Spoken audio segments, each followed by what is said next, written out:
इचलकरंजी महानगरपालिकेचा 3रा वर्धापन दिन आपण साजरा करत असताना महापालिकेच्या वर्धापन दिनाचा आज पहिला दिवस.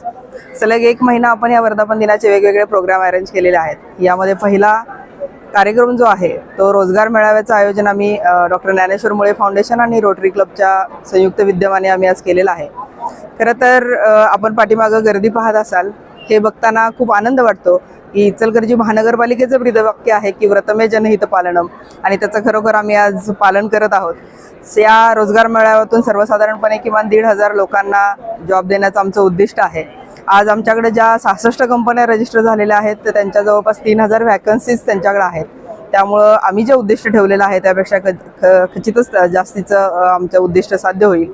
आणि या माध्यमातून इचलकरंजी शहरातील जे बेरोजगार तरुण तरुणी आहेत त्यांच्या हाताला एक काम मिळेल आणि त्यांचे कुटुंब जे आहे ते समृद्ध होण्यासाठी महानगरपालिकेचा एक छोटासा हातभार लागेल. आणि त्यासाठी आम्ही खरं तर खूप कृतज्ञ आहोत की अशा पद्धतीचं आम्ही काहीतरी करू शकतो. महापालिकेच्या माध्यमातून असे उपक्रम आम्ही पुढेही करत राहू आणि अशा उपक्रमासाठी नागरिकांचा मिळालेला प्रतिसाद, त्यासाठी विविध संस्थांचं मिळालेलं सहकार्य खूप मोलाचं आहे. असं सहकार्य आमच्या महापालिकेला मिळत राहू द्यात अशी मी इच्छा व्यक्त करते. आणि इथं जे तरुण तरुणी आलेले आहेत त्या सर्वांना मी सदिच्छा व्यक्त करते. धन्यवाद.